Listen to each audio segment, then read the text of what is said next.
నిన్న జగన్మోహన్ రెడ్డి గారు. నిజంగా జగన్మోహన్ రెడ్డి గారు బడుగు బలహీన వర్గాలకి నేను ఎప్పుడు అండగా ఉంటాను అనే విధంగా గతం నుంచి ఇప్పటిదాకా చూసుకుంటే ఎప్పుడైనా సరే బడుగు బలహీన వర్గాలకి నేను అండగా ఉంటాను. వాళ్ళకి ఏ బాధొచ్చినా సరే నేను అండగా నిలబడి వాళ్ళ సమస్య తీరుస్తాను అనే విధంగా నిలబడతారు. అయితే నిన్న ఏదైతే ఎమ్మెల్యేల సమావేశంలో జగన్మోహన్ రెడ్డి గారు కార్యకర్తలకు ఏదైతే టీడీపీ పార్టీ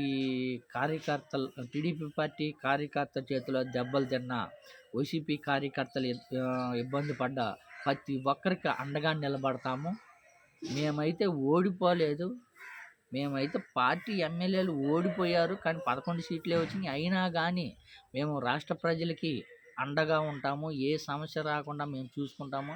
మా కార్యకర్తలకి మేము అండగా నిలబడి వాడి సమస్యలే తీర్చుకుంటాం. ఏదైతే టీడీపీ నాయకులు, కార్యకర్తలు దాడి చేసిన వాళ్ళని ప్రతి ఒక్కరికి అండగా నిలబడి వాళ్ళ బాధని తీర్చే విధంగా మేము ప్రతి ఒక్కరి ఇంటికి వెళ్తామని జగన్మోహన్ రెడ్డి గారు ఆదరించారు. ఈసారి మేము ఓడిపోయామంటే ఓడిపోలేదు. 40% మనకు ఓటింగ్ పడింది. 10% మనకు ఓటింగ్ పడలేదు. కానీ అయినా దురదృష్టవశాత్తు మనం ఓడిపోయాము. ఈ ఓటమి అనేది ఇదొక దురదృష్టమే అని చెప్పుకుంటూ వచ్చారు. మొత్తానికైతే ఇంక అతి త్వరలోనే జగన్మోహన్ రెడ్డి గారు రాష్ట్ర వ్యాప్తంగా అయితే దాడులు జరిగిన ప్రతి ఇంటికెళ్ళి ఓదార్పు యాత్రగా భరోసాగా మేము మీకుండాము అండని ప్రతి కార్యకర్తకు అండగా ఉండే విధంగా ఇంకా ఓదార్పు యాత్ర ప్రచారానికి రంగం సిద్ధం చేసిందని చెప్పుకోవచ్చు. మొత్తానికైతే వైఎస్ జగన్మోహన్ రెడ్డి గారు వైసీపీ ఎమ్మెల్యేలకు కానీ కార్యకర్తలకు కానీ గట్టి భరోసా ఇచ్చాడని చెప్పుకోవచ్చు. మనమైతే ఓడిపోలేదు.